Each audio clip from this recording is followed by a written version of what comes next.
सुप्रभात बच्चों, कैसे हैं आप सब। उम्मीद करती हूँ आप सब अच्छे होंगे। तो बच्चों, आज की कक्षा में हम पढ़ने वाले हैं अध्याय नंबर 6, जिसका शीर्षक है मंत्री की सूझबूझ। सूझबूझ सूझबूझ यानी कि समझदारी। सबसे पहले हम पढ़ेंगे इस पाठ का उद्देश्य। मेहनत और लगन से किया गया कोई भी कार्य कभी भी विफल नहीं होता।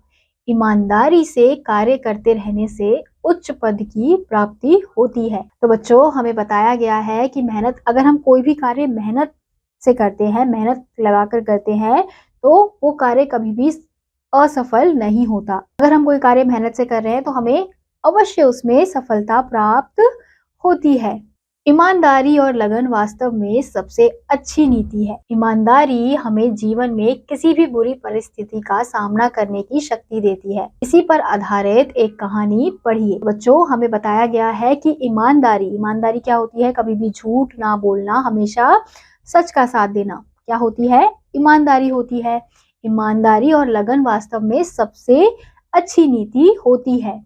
ईमानदारी हमें जीवन में किसी भी बुरी परिस्थिति, यानी कि अगर हमारे सामने बड़ी से बड़ी मुश्किल भी आ जाए, बड़ी से बड़ी बुरी परिस्थिति भी आ जाए, तो अगर हम ईमानदारी और लगन से कोई भी कार्य करेंगे तो हम उसका सामना जरूर करते हैं। तो उसी पर आधारित हमें एक कहानी इस अध्याय में दी गई है। बादशाह ने एक दिन अपने मंत्री से कहा, मुझे अपने लिए एक आदमी की जरूरत है। कोई तुम्हारी निगाह में चढ़े तो लाना, पर इतना ध्यान रखना कि आदमी अच्छा हो। तो बच्चों, एक दिन की बात है कि बादशाह क्या कहते हैं अपने मंत्री से कि तुम एक ऐसे आदमी को लेकर आओ, क्योंकि मुझे एक आदमी की जरूरत है, लेकिन शर्त ये है कि वो आदमी कैसा होना चाहिए? अच्छा होना चाहिए। अब अच्छा किस प्रकार से अच्छा होना चाहिए ये तो बताया ही नहीं, केवल कहा गया था कि अच्छा होना चाहिए। बहुत दिनों की जांच पड़ताल के बाद मंत्री को एक आदमी अच्छा लगा। उसने उसकी नौकरी छुड़वा दी और उन्नति का आश्वासन देकर बादशाह के सामने पेश किया। अब बहुत दिनों तक जो मंत्री है उसने काफी जांच पड़ताल की, काफी लोगों को देखा, काफी व्यक्तियों को देखा। फिर उसे एक समय बाद एक व्यक्ति अच्छा लगा, तो उसने क्या किया? उसकी नौकरी छुड़वा दी, क्योंकि वो नौकरी करता था और उसको क्या कहा कि मैं तुम्हें अच्छे पैसे दूंगा, अच्छा काम दूंगा, तो तुम ये नौकरी छोड़कर मेरे साथ चलो। बहुत देर तक बादशाह को अपनी बात ही याद नहीं आई। कुछ देर बाद वे बोले, हाँ, उस समय शायद कोई बात मन में थी, पर अब तो कोई बात नहीं है। अब जब उस आदमी को बादशाह के सामने पेश किया जाता है तो बादशाह को कुछ याद ही नहीं आता कि बादशाह ने ऐसा कुछ कहा था। तो बादशाह क्या कहते हैं कि हाँ, उस समय कुछ मेरे मन में बात होगी तो मैंने तुमसे ये कहा होगा, लेकिन अब ऐसी कोई बात नहीं है। तो हम चित्र में भी देख सकते हैं कि जो मंत्री है वो इस आदमी को लेकर आया है, उसने बादशाह के सामने उस आदमी को पेश किया है, लेकिन बादशाह जो है वो इनकार कर रहे हैं कि अब उन्हें कोई भी ऐसी बात याद नहीं है कि उन्हें उस आदमी की जरूरत क्यों थी। मंत्री ने कहा, हुजूर, मैंने इसे हजारों में से छांटा है और बढ़िया नौकरी में छुड़वा कर यहाँ लाया हूँ। बादशाह ने जरा सोचकर कहा, हमारे पास तो इस समय कोई काम नहीं है, पर तुम बहुत कह रहे हो तो हम अपने निजी कार्यालय में चपरासी रख सकते हैं। वेतन 15 रुपए मिलेगा। अब मंत्री क्या कहता है कि हुजूर, मैं इसे हजारों में से छांट कर लाया हूँ और मैंने इसकी नौकरी भी छुड़वा दी है, और अब आप कह रहे हैं कि आपको इसकी जरूरत नहीं है। तो बादशाह क्या कहते हैं कि अभी तो हमें इसकी जरूरत नहीं है, लेकिन अगर तुम इतना कह रहे हो तो मैं इसे अपने कार्यालय में, निजी कार्यालय में चपरासी की नौकरी दे सकता हूँ, और वेतन में क्या दूंगा? 15 रुपए। मंत्री को बुरा लगा, पर उस युवक ने कहा, मेरे लिए सबसे बड़ा वेतन यह है कि मुझे अपने बादशाह की सेवा करने का मौका मिलेगा। और वह तैयार हो गया। मंत्री जब उसे कार्यालय में छोड़ने गया तो वहां धूल ही धूल थी, क्योंकि बादशाह वहां ना कभी जाते थे और ना काम करते थे। मंत्री दुखी हुआ, पर युवक खुश था। उसने अच्छा स्थान दिलाने के लिए मंत्री के प्रति कृतज्ञता भी प्रकट की। अब मंत्री जो था उसे बुरा लग रहा था, क्योंकि उसने उस आदमी की नौकरी छुड़वा दी थी और वो उसे बादशाह के पास लेके आया था। लेकिन बादशाह ने जब इन सब चीजों से इनकार कर दिया, क्योंकि मंत्री ने कहा था कि मैं तुम्हें अच्छे पैसे दूंगा, अच्छा काम दूंगा, तो तुम मेरे साथ चलो नौकरी छोड़कर, तो इसलिए मंत्री को जो था वो बुरा लग रहा था कि उसे छोटी मोटी नौकरी मिली। लेकिन जो व्यक्ति था वो खुश था। उसने क्या बोला कि ये तो मेरा सौभाग्य है कि मुझे अपने बादशाह की सेवा करने का मौका मिल रहा है, और उसने मंत्री को धन्यवाद किया कि आप मुझे यहाँ पर लाए, आपने मुझे यहाँ पे नौकरी दिलवाई। उसने लगातार कई दिनों तक उस कार्यालय को साफ किया और उसे शाही कार्यालय का रूप दिया। अब जिस कार्यालय में वो व्यक्ति गया था, जिस कार्यालय में उसे काम दिया गया था, वो बहुत ही ज्यादा गंदा था। हर जगह बहुत ही ज्यादा धूल थी, क्योंकि बादशाह कभी वहां पर जाते ही नहीं थे। तो उस व्यक्ति ने क्या किया, लगातार उस कार्यालय में सफाई की और उसे क्या बना दिया, शाही कार्यालय बना दिया, यानी कि उसको साफ करके सुंदर कार्यालय बना दिया। उस दफ्तर में एक छोटी सी कोठरी थी। युवक ने उसकी जांच पड़ताल की तो पता चला कि पिछले सालों में बादशाह के पास जो निजी पत्र आए थे, उनके लिफाफों का ढेर उस कोठरी में था। अब उस कोठरी के अंदर और उस दफ्तर के अंदर बच्चों एक छोटी सी कोठरी थी, और उस कोठरी में क्या था, अब इतने सालों तक जो बादशाह के पास लिफाफे आए थे, जो पत्र आए थे, वो सारे पत्र उस कोठरी में बंद थे, यानी कि बहुत ज्यादा पत्र लिफाफे उसमें पड़े हुए थे। उसमें से बहुत से लिफाफों पर सोने की पच्चीकारी थी और रत्न जड़े थे। ये वे लिफाफे थे जो विवाह आदि के शुभ अवसरों पर दूसरे बादशाहों और अमीर उमरावों के यहाँ से आए थे। युवक ने कारीगरी लगाकर सब कीमती सामान लिफाफों से उतरवा लिया और बाजार में बेच दिया।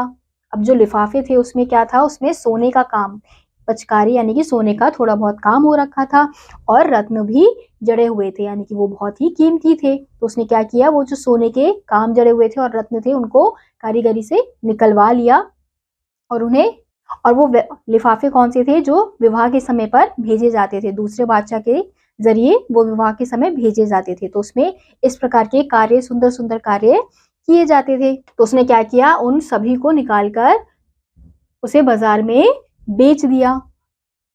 इससे कई हजार रुपए मिले। उनमें से कुछ रुपए से तो उसने कार्यालय के लिए सामान खरीदा और बाकी सरकारी खजाने में जमा कर दिए। अब जो उसे पैसे मिले थे वो चीजें बेचकर, तो उसने क्या किया, उनमें से कुछ रुपए के तो कार्यालय का जो सामान लाना था वो लेकर आया, और बाकी क्या किया, सरकारी खजाने में जमा कर दिए। जहां वह सामान बिका उसकी भी रसीद उसने ली, और जहां से यह सामान खरीदा गया उसकी भी। राजा का निजी कार्यालय सचमुच शाही कार्यालय हो गया। चुगलखोरों ने बादशाहों से उसकी शिकायत की कि वह रुपए लुटा रहा है। एक दिन बादशाह गुस्से में भरे कार्यालय गए। साफ सुथरा कार्यालय देखकर दंग रह गए। फिर भी उन्होंने तेज आवाज में पूछा, तुमने यह सजावट किसके रुपए से की है? अब उसने उस कार्यालय को बहुत ज्यादा सुंदर बना दिया था और उसमें कुछ पैसे भी खर्च किए थे। अब वो पैसे किससे करे थे, वो लिफाफे से जो सोने के काम निकले थे, जो रत्न निकले थे, उनको बेचकर उसने पैसे लिए थे। लेकिन जो कुछ चुगलखोर थे वो राजा के कान भर रहे थे, उनसे चुगली कर रहे थे कि जिस लड़के को आपने काम के लिए भेजा है वो क्या कर रहा है, पैसे उड़ा रहा है। तो जब राजा ये बात सुनते हैं तो उन्हें गुस्सा आ जाता है, तो वो गुस्से में उस कार्यालय में जाते हैं। तो देखते हैं कि कार्यालय तो बहुत ज्यादा सुंदर है, लेकिन वो फिर भी ऊंची आवाज में उसे पूछते हैं कि ये सब खरीदारी तुमने किसके पैसे से की है, क्योंकि उन्हें लगता है कि वो फिजूल के खर्चे उनके पैसे उड़ा रहा है। कार्यालय के रुपए से हुजूर कहकर उसने रद्दी लिफाफों की कहानी सुनाई और खजांची से गवाही दिलाई कि कार्यालय का सामान खरीदने के बाद बचा हुआ रुपया खजाने में जमा किया गया है। अब उसने क्या किया था, जो भी सामान उसने बेचा था, खरीदा था, सबकी रसीद बनवाई थी, सबके बिल बनवाए थे। तो इसलिए उसने, जब राजा ने उससे ये सब पूछा तो उसने बताया कि कार्यालय के पैसे से उसने ये सब चीजें खरीदी हैं। उसने फिर वो रसीदें दिखाई, और जो बाकी पैसे बचे हुए थे जो उसने सरकारी खजाने में डाले थे वो भी उसने दिखाया।